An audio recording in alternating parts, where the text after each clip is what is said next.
कृष्ण गोविंद हरे मुरारे, हे नाथ Narayan Vasudev. Hey guys, welcome to my channel. This is Siddhi Ashok. उम्मीद करती हूँ कि आप सब लोग एकदम बढ़िया होगे, मजे में होगे, एकदम मेरी तरह, क्योंकि मैं बहुत ही मजे में हूँ, बहुत ही खुश हूँ। अब आप पूछोगे कि क्यों, तो जिसका मुझे था इंतजार, जिसके लिए दिल था बेकरार, वो घड़ी आ गई है, क्योंकि मेरे कॉलेज खुल गए हैं और मैं बहुत खुश हूँ। मतलब पहले तो मैं इतना डर रही थी कि कहीं ग्रेजुएशन की डिग्री हाथ में हो और आई कार्ड फिर भी ना मिले, ऐसी सिचुएशन ना हो, हमारे साथ कॉलेज का मुंह ही देखने को ना मिले। पर फिर कान्हा जी की कृपा से कॉलेज खुल गए, सब कुछ सही हो गया। अब मैं कॉलेज जा रही हूँ, फिर से एक रूटीन है मेरा। सुबह सुबह उठती हूँ, लेट हो रही होती हूँ, ऑटो पकड़ती हूँ, और ऑटो में भी जिसमें गाने चल रहे होते हैं ना, वो वाला ऑटो ढूंढती हूँ। उसके बाद मेट्रो, उसके बाद कॉलेज जाओ, फिर थके हारे आओ, बिस्तर पे गिर जाओ, और फिर वो जो सुकून होता है ना बेड पे गिर के, कि पूरा दिन थका हुआ और फिर बेड पे लेटो, मतलब वो सुकून ना इस 2 साल में मैं पूरा दिन बेड पे भी पड़ी थी ना, तो भी वो सुकून नहीं मिला जो अभी मिलता है थक के आके लेटने का। मतलब अच्छा लगता है जैसे कि प्रोडक्टिव डे जा रहा है हमारा। तो अब मैं बहुत खुश हूँ उसके बाद से, तो इसलिए वीडियो थोड़ी सी मतलब बनाने में इतना टाइम लग रहा था मेरे को, पर ठीक है, अब हम रेगुलर रहने की कोशिश करेंगे। मैं हमेशा यही सोचती हूँ, खुद को यही बोलती हूँ, पर फिर पता नहीं क्या हो जाता है। चलो अब वीडियो पे आते हैं। तो आज की वीडियो खास नहीं कहूंगी, आज की वीडियो थोड़ी सी अलग है। आप कहोगे वॉल पेंटिंग है, पहले भी इतनी सारी करी है, अब इसमें क्या अलग है, पर अलग है। अब मैं आपको बताती हूँ क्या डिफरेंस है। तो इसमें 2 चीजों का बहुत डिफरेंस है। फर्स्ट कि जो मैंने कहा ना, एक्सप्लोर करते हैं हम नए आर्ट फॉर्म्स, नए मीडियम्स एक्सप्लोर करते हैं, तो मीडियम का डिफरेंस है कि ये जो वॉल थी ना, ये वॉल ही अलग थी। हमारे यहाँ जो वॉल्स होती है, ऐसी वॉल नहीं थी इस बार जिसपे मैंने पेंट करा। ये वॉल क्या होती है, पुट्टी वुट्टी रखी होती है, फुल फिनिश्ड वॉल होती है। बट गांव में, मैंने कह सकते हैं कि ये वीडियो मेरी गांव वाली वीडियो का सेकंड पार्ट है, क्योंकि मैंने गांव में ही शूट करी थी। ये गांव में मैंने अपनी नानी के घर पे ये पेंटिंग बनाई थी, अपने लिविंग एरिया में, जो लिविंग रूम होता है, ड्राइंग रूम, वहाँ पे। तो वहाँ की जो दीवार थी उसमें क्या डिफरेंस था, वहाँ का टेक्सचर का डिफरेंस था। वहाँ की वॉल्स पे पुट्टी वुट्टी नहीं हो रखी थी, वो बहुत ही रफ सी वॉल थी, खाली प्लास्टर हुआ था, उसके बाद डायरेक्ट व्हाइट पेंट हो रखा था। तो टेक्सचर का डिफरेंस था पहली चीज। दूसरा डिफरेंस क्या था कि अभी तक मैंने, आपने देखा होगा कि मैंने जितनी भी वॉल पेंटिंग की वीडियोस डाली, उसमें मैंने ना फ्लैट कलर्स करे हैं। अगर आपने अभी तक वीडियो नहीं देखी है तो नीचे डिस्क्रिप्शन में मैंने लिंक डाल रखे हैं, जाके सारी वीडियोस देखना। बहुत मेहनत से दीवार पे पेंट होता है, देखना अच्छी लगे तो कमेंट वमेंट भी कर देना, लाइक तो कर ही देना। और इस वीडियो पे आते हैं कि इसमें क्या है। अभी तक जितनी भी पेंटिंग्स मैंने करी थी, साथ ये वाली पेंटिंग देखोगे, फ्लैट कलर्स वाली पेंटिंग करी है, जितनी भी करी है, सीधा ब्रश डालना था, ऐसा वाला फ्लैट कलर करा था, कलर मर्जिंग नहीं करी थी, ठीक है। और इस बार जो है मैंने मर्जिंग भी ट्राई करी दीवार पे, और मुझे लग नहीं रहा था कि उस रफ सरफेस पे मर्जिंग हो पाएगी, बट कान्हा जी बना रही थी, मैं होना ही था, सारे काम अपने आप होते होते चले गए, और इतना अच्छा आउटकम आया। सब इतने खुश थे, ऐसा लग रहा था कि बस अब राधा कृष्ण इतने सुंदर लग रहे थे, मतलब वो बहुत ही, मतलब कमरे में जाओ तो सिर्फ वही दिख रहे थे, कुछ और दिख ही नहीं रहा था कमरे में। बहुत अच्छा था, बनाने में भी बहुत मजा आया, गाने सुनते सुनते बनाया मैंने बढ़िया सा। तो यही थी स्टोरी। अब बाकी वो जो पेंटिंग है, उस जगह पे मैंने पहले एक पेंटिंग लगा रखी थी, आज से कितने साल पहले, जब मैं 6th क्लास में थी ना, तब मैंने गांव में एक पेंटिंग बनाई थी। मुझे जितनी पेंटिंग आती थी 6th क्लास में, सारी अपनी एस्थेटिक सेंस यूज करके, जितना मटेरियल वहां मिलता था, पहले वहां बस एक येलो चार्ट पेपर्स मिलते थे, रंगीला के वाटर कलर्स मिलते थे, और एक ही ब्रश मिलता था, उसी से वो पूरी पेंटिंग बनाई थी मैंने। और जितने मन से वो मैंने बनाई थी, उससे ज्यादा केयर से उसे मेरे नाना ने वहां पे संभाल के रखा, उस कमरे को। मतलब अभी मैंने ही जाके उस पेंटिंग को हटाया, तब ये वाली पेंटिंग बनाई। तो अच्छा लगता है जब आप इतने मन से किसी के लिए काम करते हो, फिर वो भी उतने मन से उसको रखता है, अप्रिशिएट करता है, तो ऐसी जगह पेंट करने में मजा आता है। आप लोग भी ट्राई करना, कहीं ऐसे कोने छोटे छोटे भी मिल जाए, उसमें भी शुरू हो जाओ, एक बार ट्राई तो करके देखो, अच्छी बनती है दीवार पे पेंटिंग, और लाइफ टाइम एक मेमोरी भी रहती है कि हाँ हमने यहाँ पे ये करा था, अगर आप उसे दोबारा पेंट ना करो तो। हाँ, तो अब हम वीडियो पे चलते हैं। पूरा प्रोसेस बहुत ही ईजी है, कोई भी डाउट हो मुझे कमेंट सेक्शन में पूछ लेना, मैं जरूर रिप्लाई करूंगी। मैं तो इंतजार कर रही होती हूँ आपके सवालों को, पर आप लोग पूछते ही नहीं हो, तो पूछ लेना इस बार। So let's get started with the video. So ये है वो पेंटिंग जो मैंने अपने 6th स्टैंडर्ड में बनाई थी, कुछ आर्ट मटेरियल्स के साथ बनाई थी। येलो चार्ट पेपर मिलता था सिर्फ, और वो भी एक चार्ट पेपर इनफ नहीं था मेरी वॉल के अकॉर्डिंग जो मेरी अलमीरा थी। फिर मैंने देखो 2 चार्ट पेपरों को जोड़ के फेविकॉल से उसके बाद उन पे ड्रॉ करा। फिर रंगीला के कलर्स थे, ज़रा से कलर्स आते थे, वो तो ख़त्म भी होने वाले थे। जैसे देखो आप देखोगे साइड वाला जो स्काई है उसको मैंने अलग ही कलर दे दिया। और फिर यहाँ पे ग्रास के लिए मैंने ना ग्रीन कलर की जो प्लास्टिक की बॉटल्स होती थी उसको काट के ग्रास का इफेक्ट देने की कोशिश करा। मतलब कुल मिला के जितनी क्रिएटिविटी थी मेरे अंदर सब डाल दी थी मैंने इस पेंटिंग में। और अब इसे निकाल के मैं यहाँ पे कुछ बढ़िया सा बनाने वाली हूँ। तो अब यहाँ पर मैं अपने सबसे ऑल टाइम फेवरेट थीम जो है मेरी बनाने के लिए, जो कि मेरे कान्हा जी हैं, तो मैं वही बनाने जा रही हूँ आज। तो इस बार मैं कान्हा जी अकेले नहीं बना रही हूँ, क्योंकि अब छोटी मोटी पेंटिंग में तो चलो बेचारे अकेले काम चला लेते हैं, लेकिन अब ये तो हमेशा रहने वाली है तो वो अकेले बोर हो जाते हैं। इसलिए मैंने उनकी राधा जी को भी उनके साथ बना दिया। वैसे तो बनाऊँ ना बनाऊँ राधा जी उनके साथ ही रहती है, पर फिर भी मैंने बना दिया।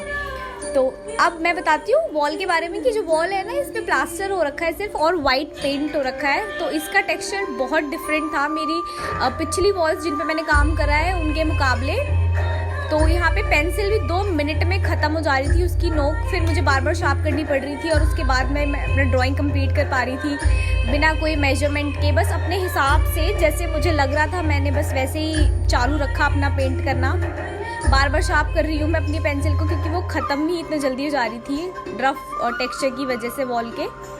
उसके बाद धीरे धीरे मैंने अपनी जो बेस लाइन थी पहले मैंने राधा जी को बनाया, फिर उनके सहारे से कान्हा जी उनके सर पे अपना सर रख के खड़े हैं, तो वैसे मैंने फिर उनको बाद में बनाया, पहले राधा जी को बनाया। बहुत मज़ा आ रहा था और मैं इतने बढ़िया गाने सुन रही थी जब मैं इसे मतलब बना रही थी। तो उस टाइम मैं फुल मूड में थी, एकदम अलग ही जोन में थी, एंजॉय कर रही थी हर एक मोमेंट को पेंट करते टाइम।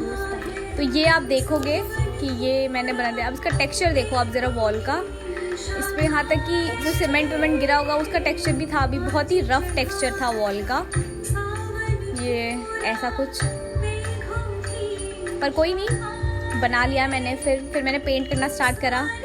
बड़ा टास्क सा लग रहा था कि पता नहीं होगा कि नहीं होगा, मतलब मर्ज होगा कलर कि नहीं होगा। डर भी लग रहा था, नर्वस हो रही थी कि कहीं दीवार ख़राब ही ना हो जाए। इतने कॉन्फिडेंस से बोला था मैंने घर पे कि अरे इसको हटाओ, अभी ये पुरानी हो गई है, कुछ नया लगाते हैं। फिर लग रहा था कि कहीं अगर ये ख़राब हो गई तो बस मेरी तो बेइज्जती हो जाएगी, और बेइज्जती भी हो जाएगी प्लस मतलब जो भी बहुत सारी चीज़ें। फिर मैंने बहुत मन से स्टार्ट करा था, और मैंने जैसे आपने देखा कि मैंने ड्राइंग पोर्शन भी राधा जी से ही स्टार्ट करा था, और मैंने अपना जो पेंटिंग करी है स्टार्ट वो भी मैंने राधा जी से ही स्टार्ट करी। उसके बाद मैंने कान्हा जी का जो बेस कलर्स है मेरे जो, उनको मैंने पेंट करा। अभी फ़िलहाल आप देखोगे तो लगेगा ही नहीं कि कुछ इतना तगड़ा सा आउटकम आया है इसका, बट मुझे तो पता था, मुझे विश्वास था कि मैं जो बना रही हूँ ये अच्छा ही बनने वाला है।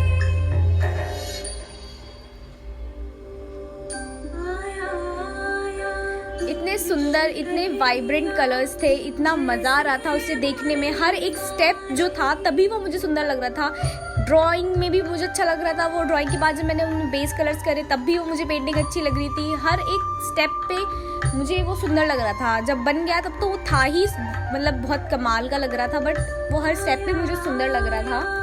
तो मैं एक टिप दूंगी आप लोगों को कि अगर आप वॉल पे पेंट करो तो जो आप मतलब पानी मिक्स ना करो, क्योंकि मतलब किसी ने एक बार बनाया और मुझे अपना व्यू दिया कि यार आप बनाते हो तो सही बन जाता है, हम पेंट करते हैं तो पेंट बह क्यों जाता है। तो मैंने बताया उनको, मैं आपको भी बता देती हूँ कि पेंट करते टाइम जब आप वॉल पे पेंट करो तो अपने एक्रिलिक्स में पानी मिक्स मत करो। और मैं उनने बोला कि आप भी पानी लेके बैठे थे, तो मैंने कहा मैं पानी लेके बैठी थी, बट मैं सिर्फ उससे अपने ब्रशेस धो रही थी बार बार, क्योंकि आप एक्रिलिक्स बहुत जल्दी एयर ड्राई हो जाते हैं, तो दैट्स आपको उनको क्लीन करते रहना होता है। इस वजह से मैं पानी लेके बैठती हूँ, बट पानी यूज़ नहीं करना होता है। पानी आप सिर्फ अगर चाहो बहुत थिक कलर है तो आप थोड़ा बहुत कंसिस्टेंसी सेट करने के लिए कर सकते हो, बट जो लोग इक्वल अमाउंट ऑफ वाटर और एक्रिलिक्स मिक्स कर देते हैं वैसे बिल्कुल गलती मत करना, वरना वो फ्लो ही होगा, नो डाउट वो कलर फ्लो ही होगा।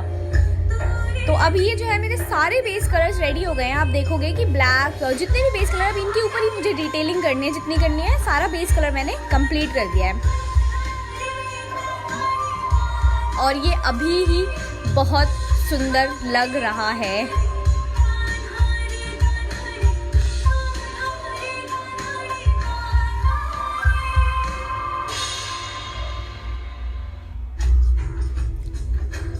और उसके बाद अब मैं राधा जी से ही स्टार्ट करूँगी डिटेलिंग करना भी। तो मैंने राधा जी की आईब्राउज बनाई, उनकी आंखें बनाऊंगी। और सबसे इम्पॉर्टेंट चीज़ कि आप कलर मर्ज कैसे करोगे, जब आपका जो बेस कलर है वो तो सूख जाएगा जल्दी से। उसके बाद आपको क्या करना होगा कि आपको ना मतलब कि जो भी आप वो करोगे, अब जो आप शेड्स दोगे अपने पेंटिंग को, वो आप पानी से मिक्स करके देना। उसमें आप पानी इक्वल अमाउंट में मिक्स करना, ताकि आप शेड बाय शेड धीरे धीरे मतलब टोन टू टोन शिफ्ट करना। मतलब ये नहीं कि एक साथ पूरा आप ले जाने की कोशिश करो, आपको धीरे धीरे प्रोसेस को आगे बढ़ाना है, एक एक करके सारी टोन्स डालनी है। और मैं अब राधा जी का मेकअप कर रही हूँ। आप देख रहे हो कि मैं इनका आई पोर्शन जो है मतलब मेकअप करने जैसा ही था ये, बिल्कुल जैसे पहले अभी मैं ब्लश वाला काम कर रही हूँ इनमें कि ब्लश कहाँ कहाँ लगाना है।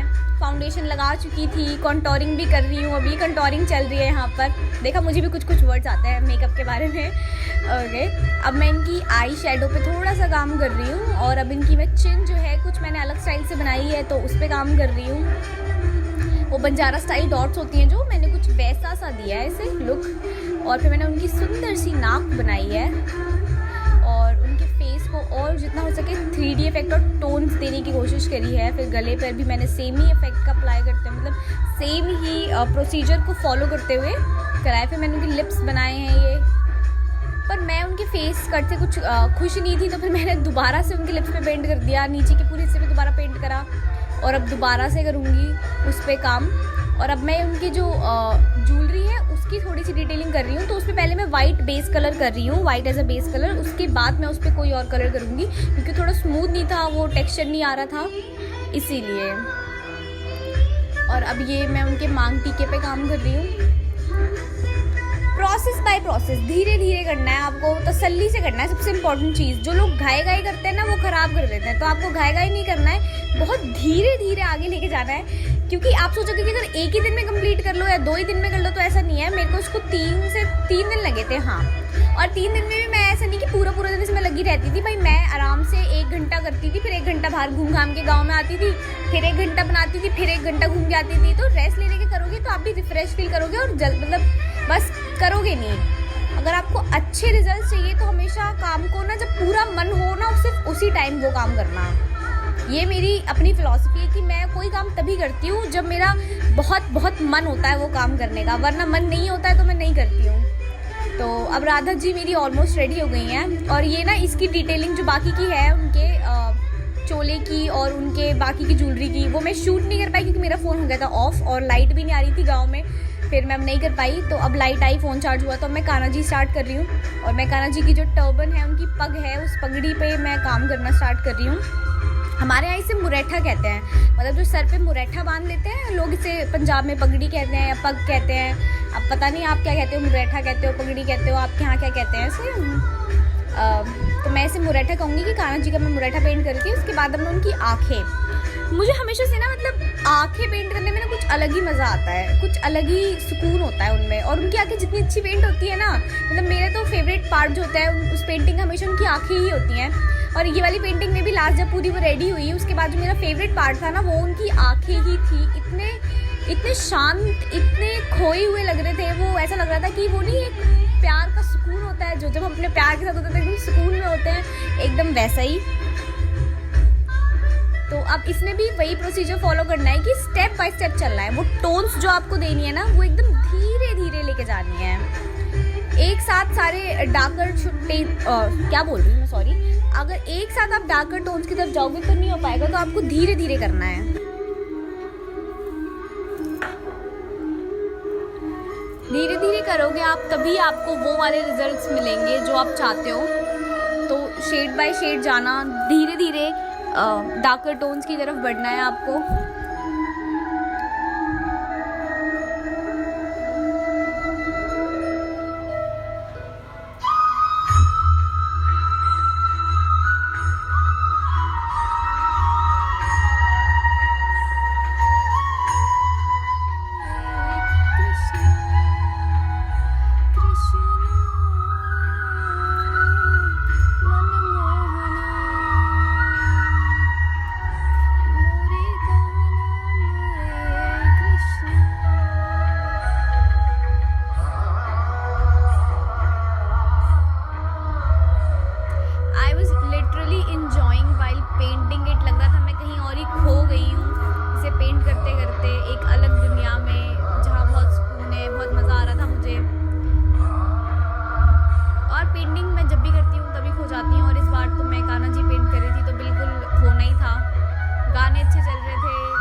हर तरफ सुकून ही सुकून था।